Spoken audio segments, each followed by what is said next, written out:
Hello and welcome to Growing Your Business by the Numbers, a three-part series. I'm Julie Cranston, Director of the SBDC, UCI Beall Applied Innovation, and I'd like to thank you so much for joining us today. Today's webinar is brought to you by the SBDC at UCI Beall Applied Innovation in partnership with TGG Accounting. The SBDC is funded in part by the U.S. Small Business Administration and the state of California. The SBDC is here to help you start, grow, and succeed in your business by providing no-cost expert consulting and training such as this webinar. In addition to our regular consulting on business management and equity funding, we also have been helping our small business clients understand and apply for Sba loans like the Economic Injury Disaster Loan, or EIDL program, and also the Paycheck Protection Program, or PPP loan.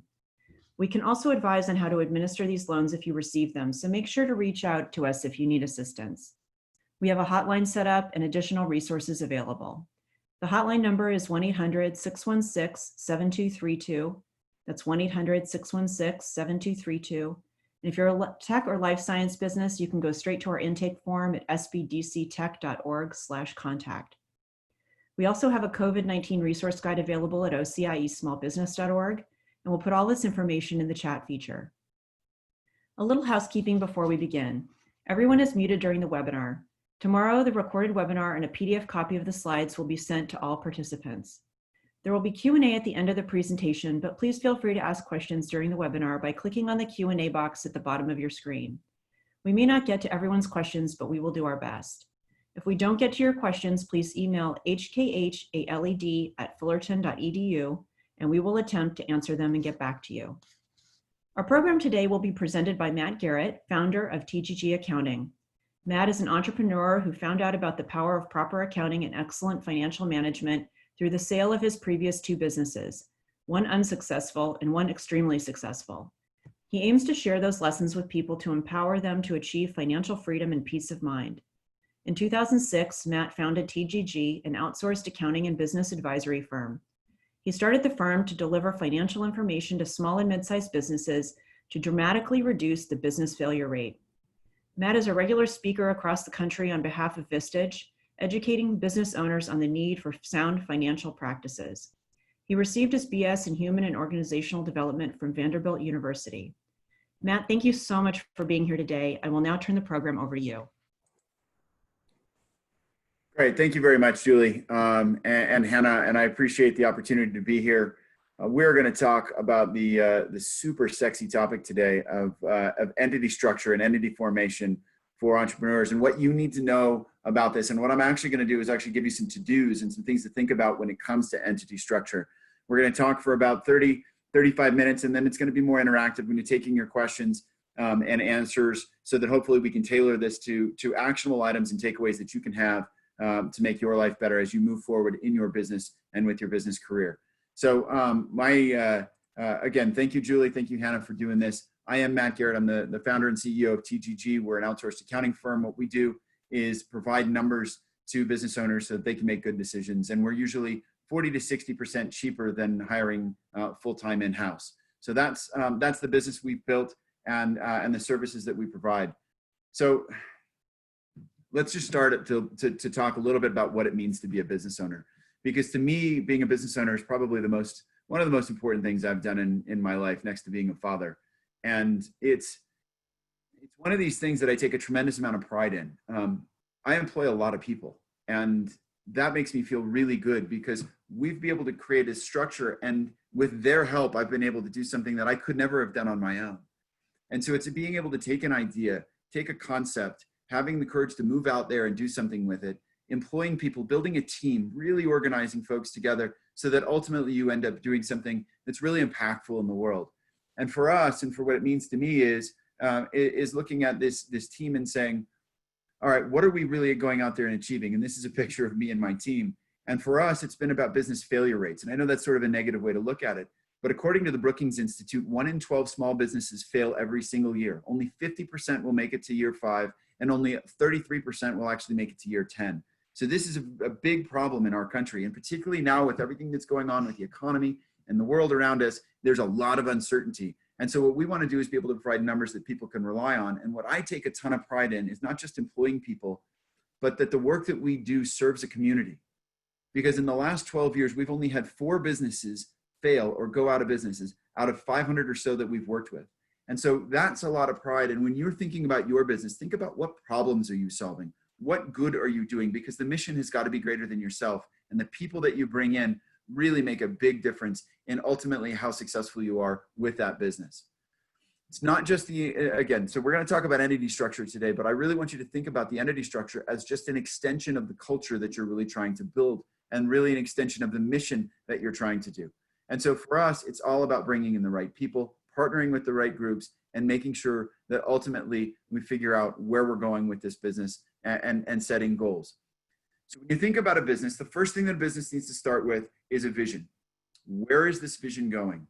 Where is the business headed? What are you doing? For TGG, our vision is to be the nationwide source for financial health for small businesses. Everyone in the organization knows it. That's the vision. From then, you're going to go into the mission. The mission is really why you're doing what you're doing. Our mission is to make business owners' lives better through excellent financial management.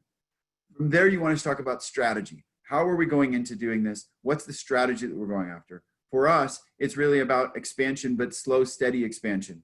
And through COVID, we've actually learned how to work remote and do some other things that are pretty neat. So the strategic implementation of that then goes into tactics.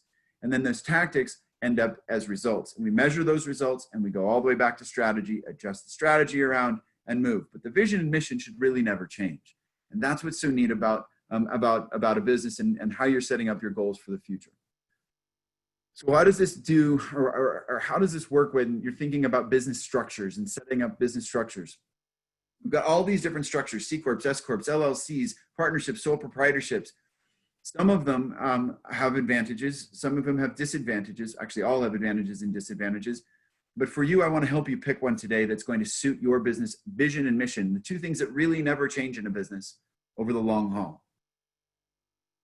So we're going to talk about all of these things. We're going to talk about how you can get different businesses may need investment and what are the best businesses to get investment. We're going to talk about working with different partners, employees, bringing on employees as owners, all the different limitations and opportunities that you have with various types of businesses, because there's a lot of different, kind of words out there. So just to be clear, I'm not an attorney. So I don't draft documents. I don't do any of these things. I just help people figure out what is the right sort of structure for them.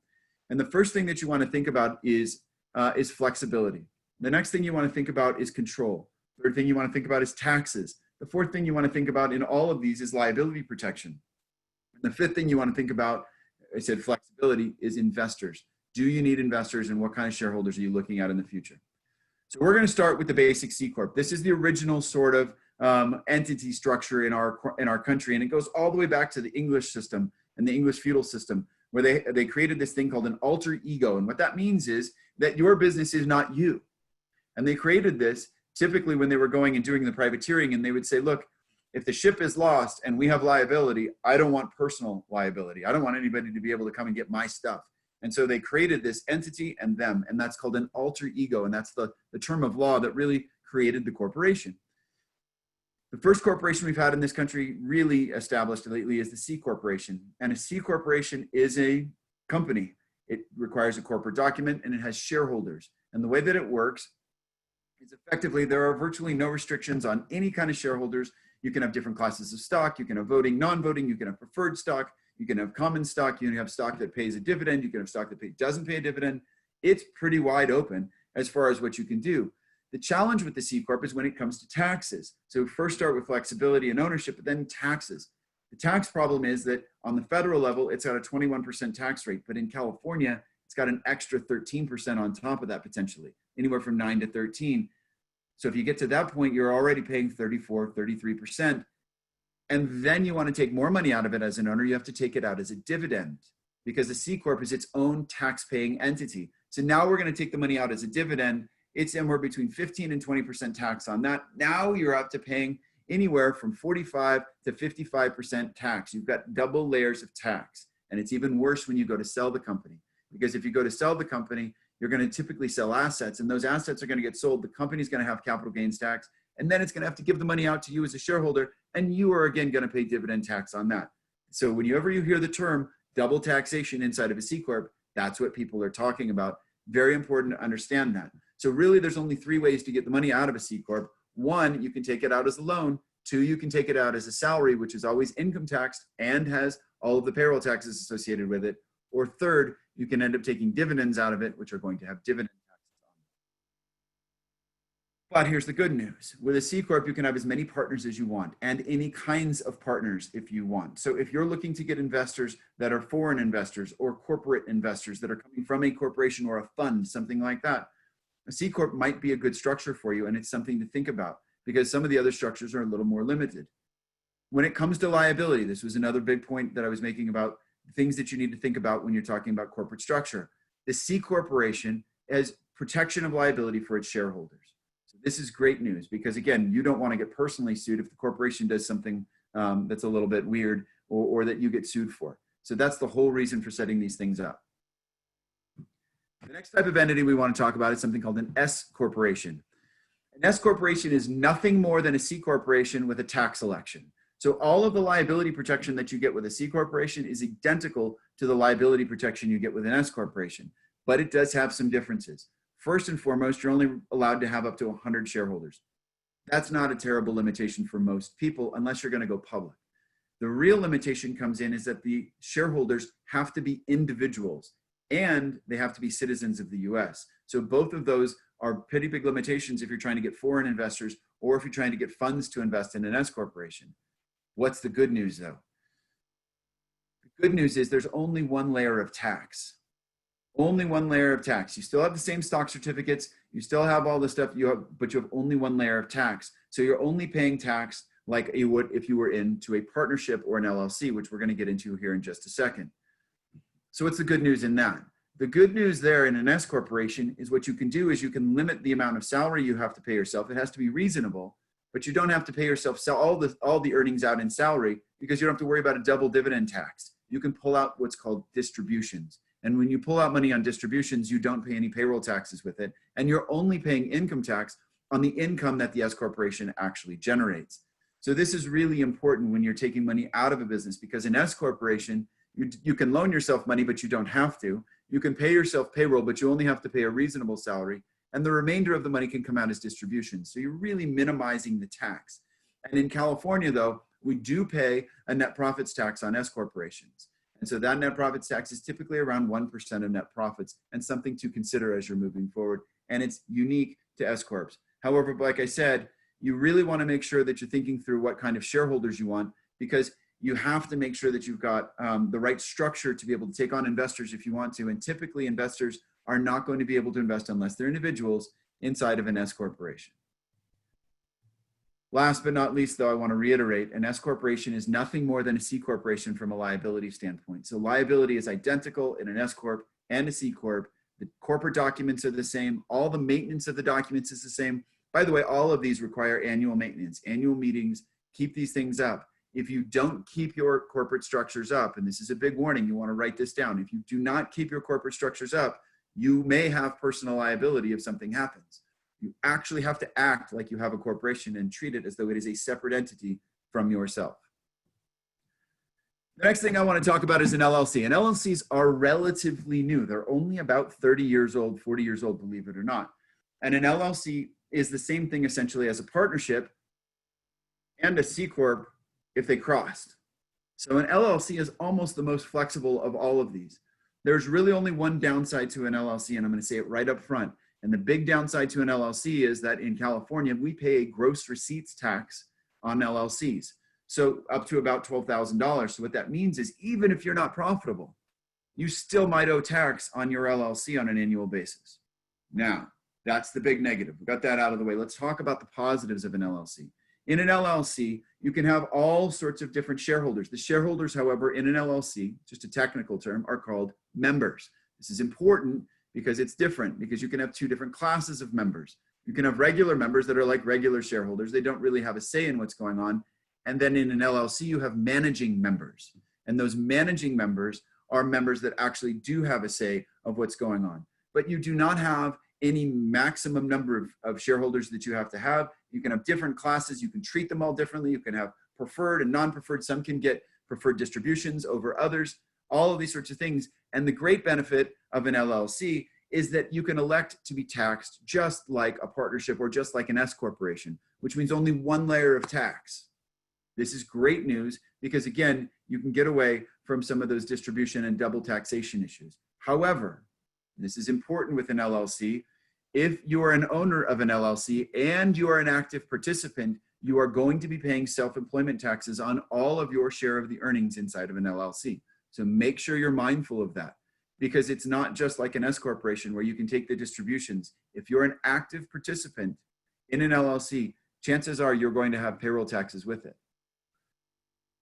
The good news again, though, is you can work with multiple partners and you have these company agreements that can get very, very flexible. An LLC, in my mind, is almost the most flexible vehicle you can get. So if you're taking outside investment from individuals or foreigners or corporations or funds or whatever it is, you can take them from anywhere. And that makes an LLC a great starting point for a lot of people. The other thing is that an LLC has just as much legal protection as a C-Corp or an S corporation. So in terms of that alter ego thing we were talking about at the very beginning, you have just as much legal protection. And that's really great news because you can be separate from your LLC. The only challenge here is that there is some liability. For example, in the new law that was passed last Friday, signed by the president last Friday, that updated the laws on the PPP, they're allowing for you to defer your payroll taxes out. So you can defer payroll taxes all the way up until I have to pay 50% of them December 31st of 2021 and another 50% December 31st of 22. That sounds great on the surface, but in an LLC, if you don't pay those payroll taxes, chances are you are going to be personally liable as the owner for those payroll taxes. So you've got to be very careful. There are some things in an LLC where you might have some personal liability on debts, for example, payroll taxes. Very important thing to consider. The other thing now is we're sort of sliding down the scale here in terms of different types of entities is a partnership. Now, a partnership can form in a couple of different ways. It could just be two people sitting at a coffee shop saying, we want to do business together. And that's called a general partnership. And a general partnership doesn't really even require a partnership agreement. It could just two people shaking hands. That, in fact, is a partnership. But what we really want to think about is most common partnerships, which are limited partnerships. And limited partnerships have two different types of partners. They have a general partner who's the one that's in control and has all of the liability. There is no liability protection for a general partner. And then you have the limited partners. Think of the limited partners as shareholders. If you or I were shareholders in Microsoft Corporation, we don't have any liability for the work that Microsoft is being done. That's similar to a limited partnership. If we're limited partners, we have no liability, but we also have no control and we don't have a say, no voting rights for limited partners. This is interesting because we find these limited partnerships typically in real estate type things, or where you have a general partner who's raising funds from outside people to go do oil and gas developments and things like that. But they want to pass through all the income or pass through all the tax benefits to the limited partners, but they don't want any liability. This is typically where you'll find these partnerships. And income is for the most part distributed pro rata, but it doesn't always have to be. And it can be stated in the partnership agreement how that all works. So again, a partnership is not that different from a C-Corp, not that different from an S Corp, not that different from an LLC, except for the fact that there's only two classes of partners, a general partner and a limited. And the general partner, believe it or not, still has all the liability. Limiteds do not have liability. The great news about a partnership is it's just like an S Corp or an LLC, where there's only one layer of tax. It's not taxed twice. And so you really have a lot of tax leverage in there. And then you can have just about any kind of investor you want. So it's not like the S Corp where it's got limited investor potential. It's more like the LLC where you can have any kind of investor you want in there and no problems there.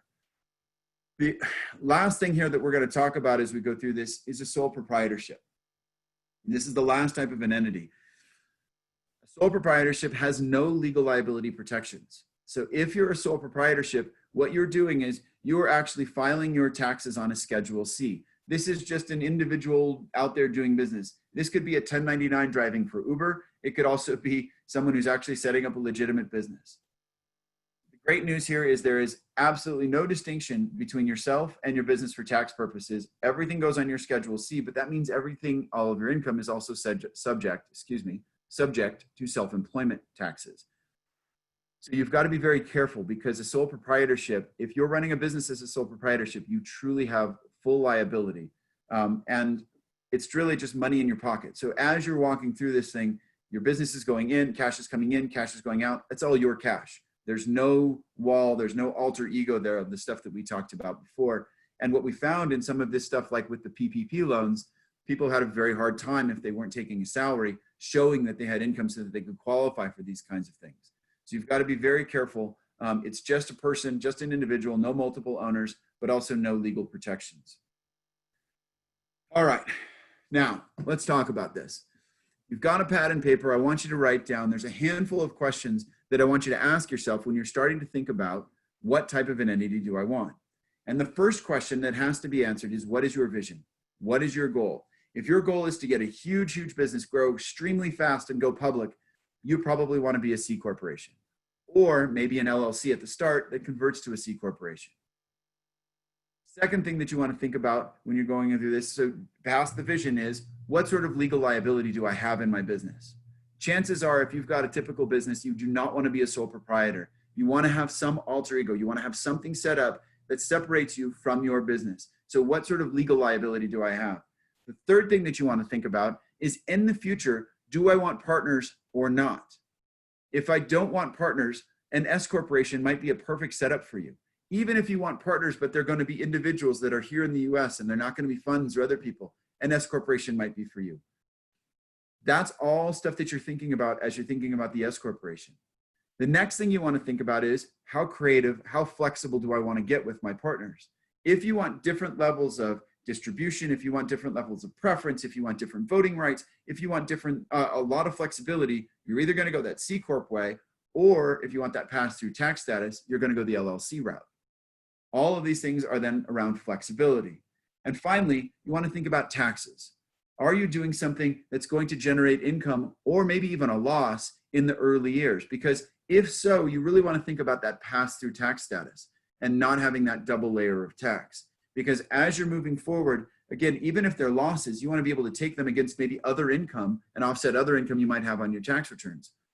If, however, you're looking at going through and really raising money from a fund, and you're in it for the long haul, and this is a high-tech startup, you're really going to hit it out of the park, a C Corp may be the option for you. These are all the things to consider and factors to consider as we go through this. And we've just hit about the 25, 30-minute mark. So what I want to do now here is start to open it up for some questions, some answers. But ultimately, what I hope you heard out of today was, there's 4 different forms of entities, 5 different forms of entities that you can choose, less the self-proprietor one. And hopefully you got some to-dos on how to actually go about selecting one for you. If you'd like further information on this stuff, you're welcome to contact us at the email address on the screen, info@tgg-accounting.com. We're happy to help you start to think about this. Again, you do need an attorney to set these things up. You still need a tax CPA to file your taxes on an annual basis. And by the way, there's no difference other than the sole proprietorship. There's no difference in any of the annual filing fees for California for any of these. So we don't need to worry about that. All right. So now I think I'm going to open it up for questions and comments. We've got some, I know, so we've got some good time here. So I think we take this here and I stop sharing. Is that right, Hannah? Yeah, you're good. So I can start asking the questions. And then for everyone who's on, feel free to click on that Q&A box on the bottom of your screen and type in your questions in there. The chat box is locked, so you cannot type your questions in there. So our first question is, I want to register a business where 2 partners are US citizens and 1 is not. What would be the right entity type? Okay, so again, the first thing to do is just start to eliminate ones. It's not a sole proprietorship. The second thing is, it's probably not a limited partnership unless you'd want to think about what you were doing. If the general partner can have liability, then a limited partnership could work there. So that really kind of leads me to one of 2 things. It's either going to be an LLC or a C Corp, because remember, it can't be an S corporation because one of the partners or one of the shareholders is from outside of the country. So it can't be an S Corp. So the real question now is, do you want that tax pass-through tax status, which is going to be in that LLC? And that's going to give you a lot of flexibility again around who's going to control it, what sort of distributions are going to be made, what sort of profit distributions are going to be made, and who's going to have control.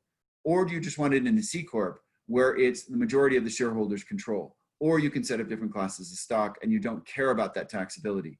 So it's probably going to be between the LLC and the C Corp. And I would say the tipping point is going to be whether or not you care about that pass-through tax status. Okay, great. Next question is, does that mean an LLC cannot own an S Corp? Yes, short answer. An S Corp could own an LLC, but an LLC cannot own an S Corp because in an S Corp, the only owners that you can have are individuals, and they have to be U.S. domestic individuals as well. Can you elaborate more on cascading entities and the benefits of both? Let's see, cascading entities and the benefits of both. I'm not sure I understand that question, Hannah. Jason, if you can elaborate more in the Q&A box, I can come back to your question. Yeah, just not sure if what they mean is having entities owned by other entities, sort of like a hub and spoke model where you have like a holding company and then maybe other entities off of that, or if they're talking about the different entity types. So would love to. He said exactly. He means LLC owning a C-Corp, for instance. Got it. Okay. So if you're thinking about some kind of a hub and spoke model, you want to think about a couple of different things. We're getting into a little bit more advanced stuff. But if you have like a holding company, you could set up a holding company that's an LLC and then have multiple LLCs around this. This is a very typical situation for real estate holding companies, where you set up one LLC, you raise a bunch of money into that LLC, and then you go out and set up separate LLCs for each one of the properties, and you own those, again, with the holding company. So the holding company is where you have different members or different shareholders, and then each of the satellite LLCs might own just the property, but is 100% owned by the holding company. So that's a very typical model there. The other thing that you might want to think about is some sort of a consulting model. So we've advised folks in the past about having maybe a C corporation for, maybe there's licensing purposes, or you're working with the government and you need to have a certain entity type, or you're working with even foreign governments, you need to have a certain entity type.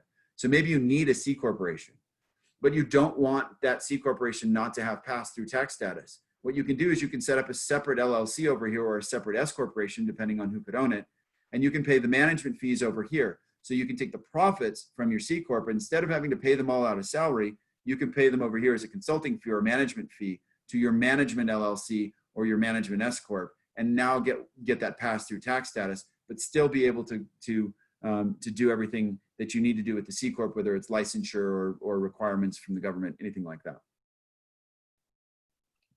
Next question is, why do some VCs avoid investing in LLCs? What I would tell you is that these VCs are looking at funds. And so it's an economics issue. If they're a pass-through entity and the venture capital firms invest in an LLC, they're going to get reports on how much that entity is losing. And actually, if they own it, they have to absorb those losses immediately. Venture capital investors are sort of all or nothing investors. They know that they're going to invest in 50 things and 40 of them are going to fail. What they want to make sure of, though, is they're not getting losses on a consistent basis. They want 100% loss or nothing. And most of the companies that they're going to invest in are not going to be profitable in the first few years. And so venture capital firms, who are generally funded by big funds, big banks, things like foreign governments, all of that sort of stuff, want to invest for the most part in a C corporation, because then it's all or nothing. Either we win and we go public, or we lose and we don't. Or we win and we sell, or we lose and we don't. But it's not in the middle. So a lot of venture capital firms will shy away from investing in LLCs. And obviously, like we said before, they cannot invest in an S Corp because they're an entity and they're not an individual. So that's typically why a venture capital firm would prefer to invest in a C Corp. But that's not always the case.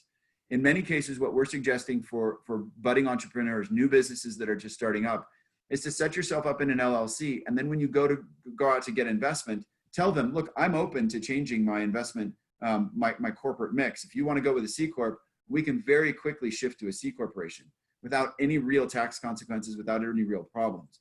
So oftentimes you might want to start as an LLC so that if you're the individual, you can take the tax benefits in year one or the first 6 months of it, and then maybe switch to a C Corp if a venture capital firm is dictating that that's the way they want to invest.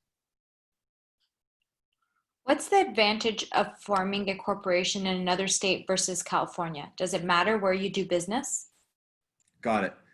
This is a great question, and it's something that there's a lot of misinformation about this subject. Excuse me. I've heard so many people tell me, I'm going to incorporate in Nevada so I don't have to pay income tax in California. And that's just garbage. It's just flat wrong. You pay taxes where you do business. The best example I have of this is NBA players. When an NBA player plays in different states, they actually have to file tax returns in every arena they play in. Every state they play in, they have to file a tax return because they're paying tax in those states because that's where they earned it. So it doesn't matter whether you file or form your entity in Nevada or Idaho or Alaska or Delaware, not for tax purposes. It makes no difference. Now, let me take a step back. There are some differences when it comes to privacy. A lot of people will tell you a Delaware entity is the best entity for overall privacy. So if you file your LLC papers, you want to file it in Delaware. What I have found in my experience is that if you go out and get sued, anyone who's suing you has a right to subpoena any information they can get. And unfortunately, there isn't a lot of privacy out there. So I haven't found it to be incredibly effective, but I will say that there is different privacy laws in different states. Just don't think you're going to pay anything different in tax, because you're still going to have to pay the California Secretary of State filing fee every single year. You're still going to have to pay California taxes if you're doing business in California. I would like to start a single person consulting company. I heard that I am legally liable even if I have an S Corp or LLC. Is that correct? Okay, so yes and no.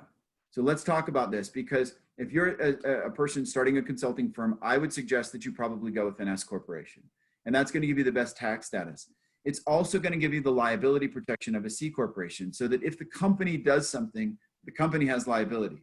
But if you're a consultant and an individual consultant and you give bad consulting advice or you do something illegal, not just bad consulting advice, because really that's still probably inside of the corporation. But if you personally go out and do something that's illegal or outside of the bounds of what would be corporate liability, yes, you could face personal liability. But otherwise, no. The whole idea behind a corporation is that you want to set that up so that the corporation has the liability and you don't have the personal liability, even if you're just a single shingle, one person doing consulting. What are the advantages of a C Corp? Sorry, that was a great question. So sorry. Next one. What are the advantages of a C Corp, i.e. taxes and liability?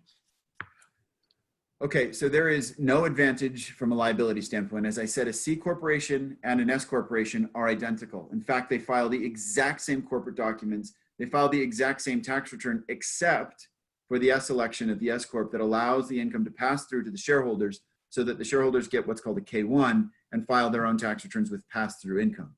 So there is zero difference when it comes to liability. There is a big difference when it comes to tax, because a C corporation, again, is going to pay tax at the corporate level. That's a 21% level, plus the state income tax. In addition to that, when you get money out of a C Corp, you have to pay dividend tax on it, because the only way to get money out of the C Corp to the shareholders is through dividends, loans, or payroll. Loans have to be paid back. Payroll is full of payroll taxes and everything else, and income taxes. So the only real way to get money out of a C corporation is dividends. So a C corporation is going to typically have slightly more tax than an S corporation is, because the C corporation has the double taxation effect. Are there special considerations for setting up a manufacturing company? That's an interesting question. I don't believe there are special considerations, given that it's just manufacturing. What I think you need to consider is that a manufacturing firm has a lot of liability, both employee liability, because you've got manufacturing things running, and so there's a risk of workers' comp and injuries and things like that, but also because you might have product liability. And so you really want to think through what is going to give us the best liability protection. So I would throw sole proprietorship out the window. Definitely do not want to be a manufacturer in a sole proprietorship. I would probably throw a limited partnership out the window, because then the general partner is going to have full liability for anything that happens in that manufacturing business. That leaves you with an LLC, an S Corp, or a C corporation, which all three, as long as you retain all of the proper corporate formalities and you're doing all of the minutes and you're meeting annually and you're keeping up with all the tax returns and you've got a separate bank account and you're following all of these things, your liability is going to be equal in a C Corp, S Corp, and an LLC. How easy or difficult is it to transition from an LLC to a C Corp? It's fairly easy at the startup stage.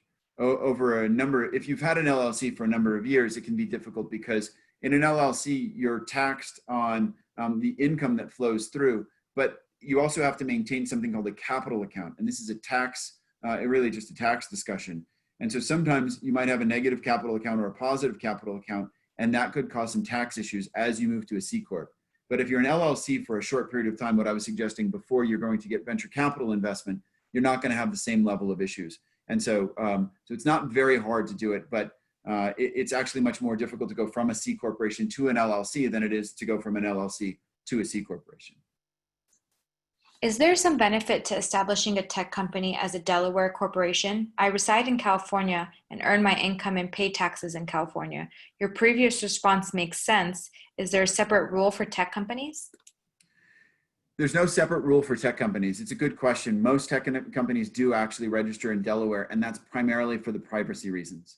It's an extra couple $100 a month. Believe it or not, I have an LLC that's registered in Delaware as well. And so it doesn't really do anything other than it's supposed to give you some extra privacy protection.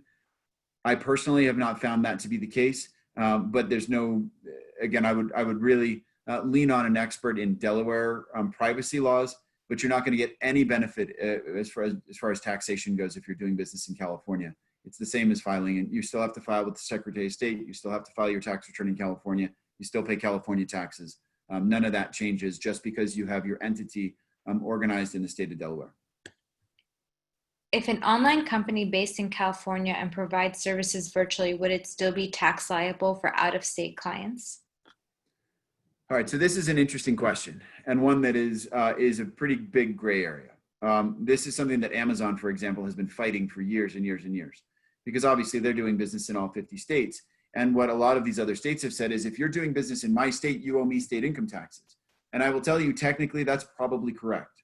So, for example, if we had consultants in Ohio and my consultants were doing business in Ohio, I probably have to file an Ohio tax return, allocate whatever income came through those people in Ohio to Ohio, and allocate the rest of it to California. But what I want you to think about is, this might be a big benefit for you. This might be a big opportunity for you. If you're doing business in other states and then you can pay income tax in other states, chances are those states are lower tax states than California. We're one of the highest in the nation. Next to New York, we're probably the highest in the nation. So maybe it makes sense for you. Work with your tax CPA, really think through, should we file in other states? Because also, the other thing is, if you're filing in other states, there's a cost to filing a tax return in every state. So just think that through, because in theory, you're supposed to apportion your income to where you earn it. And that's the key phrase there, is where have you earned it?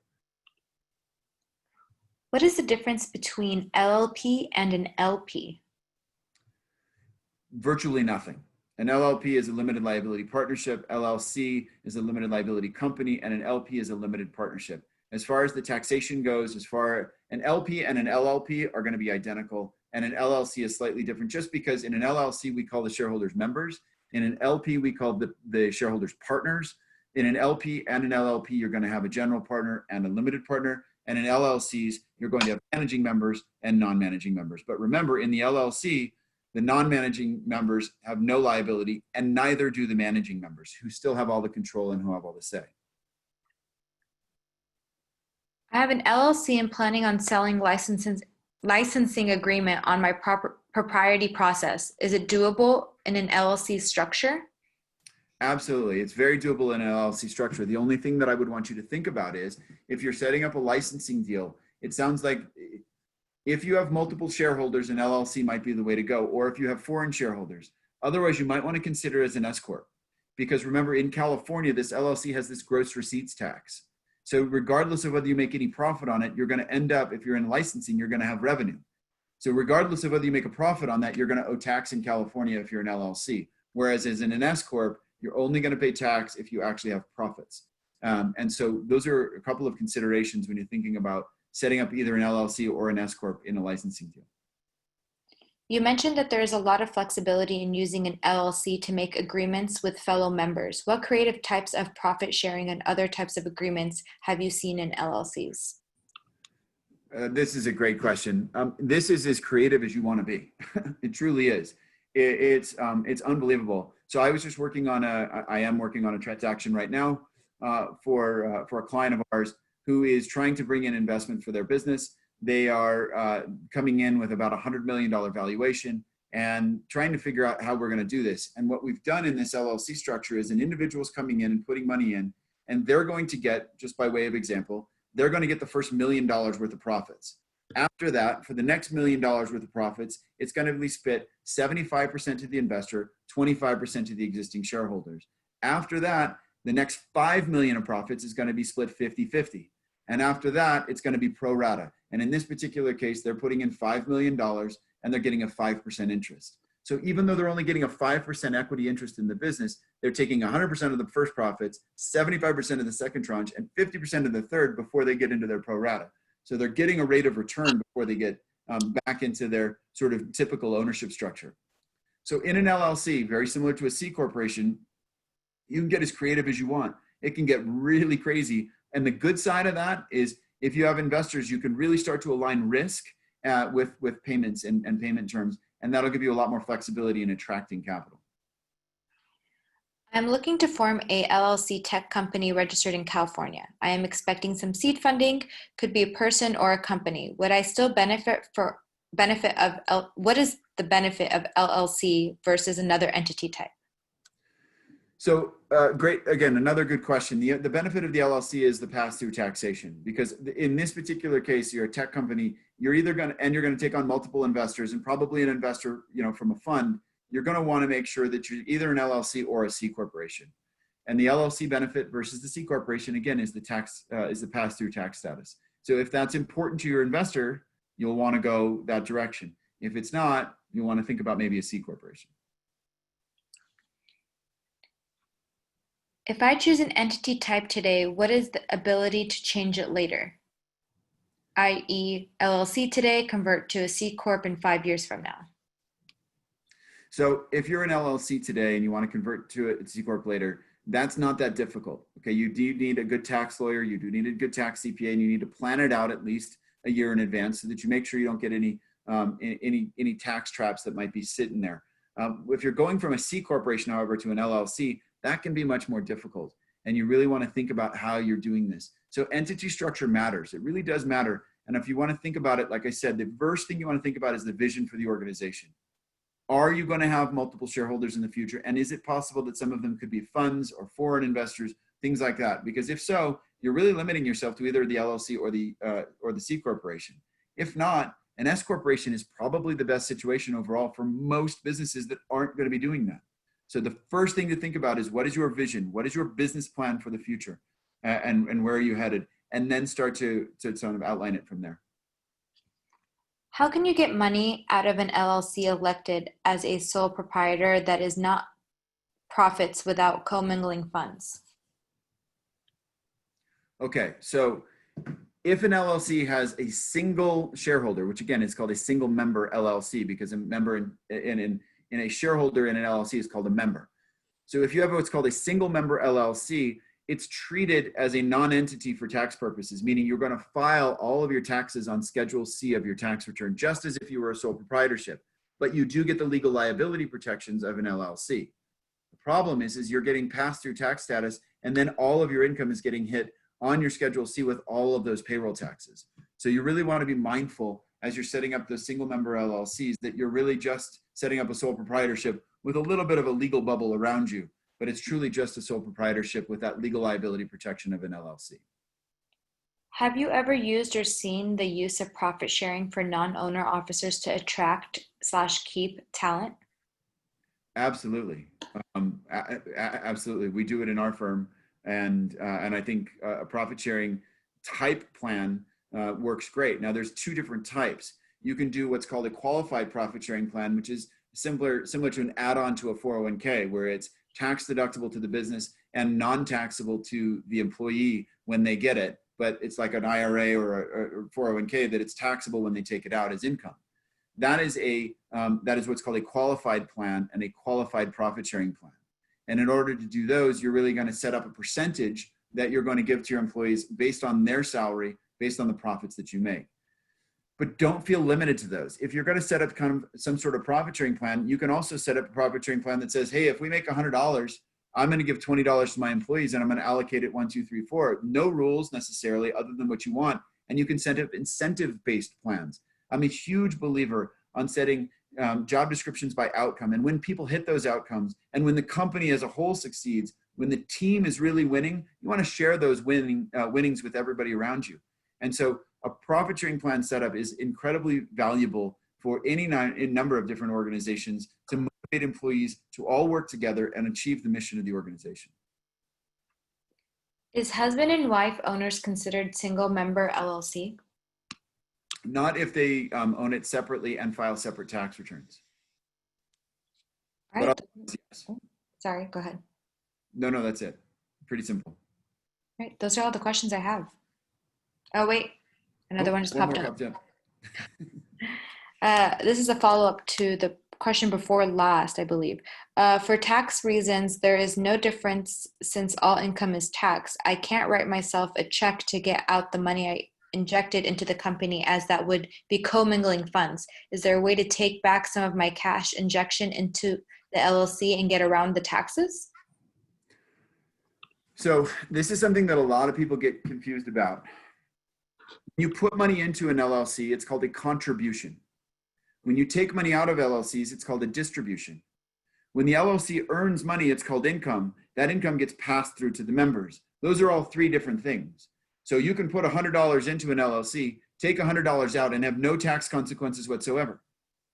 The tax consequences come when you put the $100 in, you take that $100, you make $1,000 of income, you have $1,000 of income to you.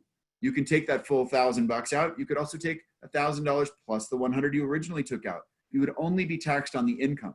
You're not taxed on the distribution, you're taxed on the income that is generated inside of the organization. So that's confusing for a lot of folks, and reasonably confusing. It's understandable. So distributions are not taxable, contributions are not taxable, income is taxable. Distributions and contributions are money in, distributions are money out. The taxable portion is all the income that happens inside of the entity that gets passed through to you as a shareholder, or in this case, LLC, as a member on your K-1. Can a single member LLC complete the 8832 form? I don't know forms well enough to tell you what the 8832 form is. If they can expand on that, I might be able to answer the question. Yeah, Anonymous, that's the name. If you could please expand on that, that'd be great. And then we can get you an answer. Yeah, I apologize. I'm not a compliance CPA, so I don't deal in form numbers that much. If I can for you as we wait. The form to be taxed as an S Corp. Sorry, so can you repeat the whole question, Hannah, one more time? Yes. Can a single member LLC complete the form to be taxed as an S Corp? No, so a single member LLC by definition is going to end up filing on your Schedule C. So it wouldn't have any impact to file as an S Corp, because S corporations create K-1s, and a single member LLC is not going to create a K-1. Are contributions and distributions also allowed for partnerships and sole props? Partnerships, yes. Sole proprietorships, as I showed you that slide that had just sort of money in the pocket, the sole proprietorship is just taking money from one pocket to the other, so you don't need to worry about it. But in a partnership, contributions and distributions are accounted for that exact same way as they are in an LLC, as I described before.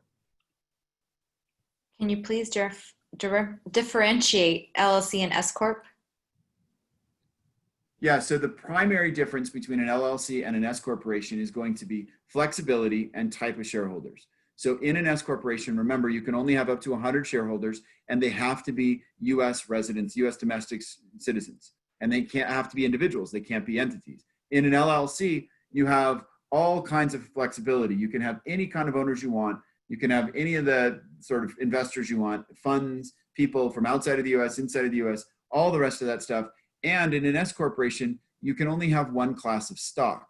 So you can't have some that get that waterfall that I was talking about before, some that get preferred dividends and other ones that don't. Everybody has to get a pro rata share of distributions. In an S corporation, you can have voting and non-voting, but you can only have one class of economic stock. In an LLC, you can have anything. You can make it as creative as you want, different kinds of shareholders, all that stuff. But ultimately, they're taxed identically and they have the exact same liability protection. Which category does contribution and distribution show on a balance sheet? So on a balance sheet for a S corporation, LLC, or partnership, you are actually going to have a line item that is in your equity section of your balance sheet that shows contributions or distributions. And one big mistake that I see is not reconciling that on an annual basis. So a contribution and distribution account is only good for 12 months. It's just like a P&L. And at the end of the year, it should reconcile and be at zero. So if you're starting on January 1st, you should have a zero in your contributions or distributions account. And then, by the way, if you put money in or take money out, you would know it, because what you do is you reconcile all of that to retained earnings. So whatever you took out in the year or whatever you put in the year goes to retained earnings on your balance sheet at the end of the year when you do a balance sheet reconciliation of your equity. If my LLC has no profit, only income that has been distributed to partners, would I be paying tax on income or profit? I'm not sure what the difference is, because profit and income, I think, are the same thing. At least in my definition, they're the same thing. So if somebody wanted to expand on that question, but profit and income, in my mind, are the same thing. Profit is what profit/income is synonymous. Abish, if you would like to expand on that. If not, those are the only questions that we have.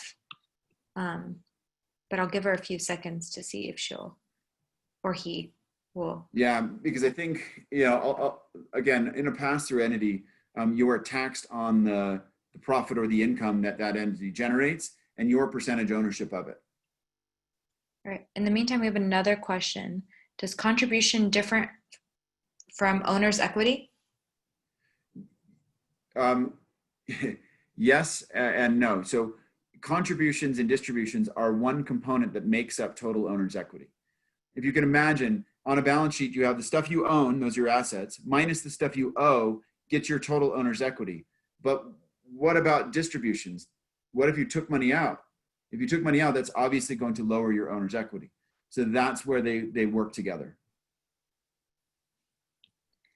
In terms of paying members in an LLC, can you talk about what guaranteed payments are and why they are used? Yeah, this is a really tricky, weird thing. I don't know why the tax law is set up this way, but if you are an active participant and an owner in an LLC, you cannot receive a salary. Instead, you receive something called a guaranteed payment. What is a guaranteed payment? It's the same as salary. The only difference is that you are taking on all the payroll taxes. So that's what I said before is, if you're an active participant and an owner in an LLC, you're actually paying all the payroll taxes on your quote unquote salary. So when you hear guaranteed payment, think salary. Just know that a guaranteed payment is a salary for LLCs, whereas in an S Corp, C Corp, or partnership, you actually take a salary. Referring back to the previous question, couldn't contributions in one year potentially carry over to a distribution in another year? They do, but they don't carry over. You reconcile them in one year to retained earnings. And then if you take a distribution in the next year, then again, at the end of that year, you would reconcile that to retained earnings. So that your distributions and contributions account is always zero starting on January 1st or at the beginning of your new year. All right, if no one has any more questions. Oh wait, every time I say that, another one just pops up. They know. What is the best structure for a license to manufacture in the USA where the license is signed/granted with a European entity? Okay, so you're going to make sure I understand this. You're holding a license that is owned by the license is from a European entity or owned by I'll try to answer this question either way. I think I understood it, but maybe I could have gotten it wrong. Signed/granted with a European entity. Granted by the European entity. Okay, so really it's anything. You could have an S corporation or a C corporation, as long as that European entity is not an owner in your new entity. It could be an S corporation or an LLC. Either one would be great, because you probably are going to want the tax pass-through status, and you're going to want the liability protection that either one of those provides. And so you really want to think, are you going to take on other shareholders that are going to be non-US citizens? If so, you want to think LLC. If you're going to take on funding from a big firm, a venture capital firm that wants you to go public, maybe the C corporation is the right answer. But typically it's going to be somewhere between an S corp if it's just you, or just a couple of shareholders that are local, or it could be an LLC if you want those, again, the myriad of different flexibilities around other shareholders, or if you have a fund that wants to take you public, it could be a C corp.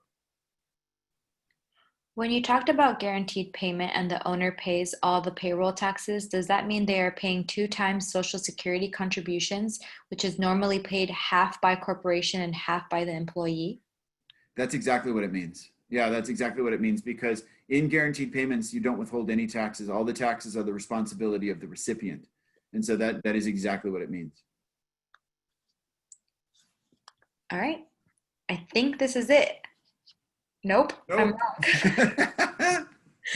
If S Corp is only for US citizens, what special benefits does it offer versus LLC? What it offers is two things, and they're just tax related. The first one is that you don't have a gross receipts tax in an S corporation. You're paying a net profits tax. So that's a benefit. And then the second benefit is what we were just talking about. Again, you can take a salary in an S corporation and the corporation actually pays half of your payroll taxes. Now, if you own 100% of the S corp and you own 100% of the LLC, that whole payroll tax argument is kind of moot because you're paying yourself either way. But if you have multiple shareholders, or if you're not interested in paying yourself as big of a salary, you can take the S corporation and take distributions out of the S corporation that won't be subject to payroll taxes. Is forgiven loan liable or liability or equity?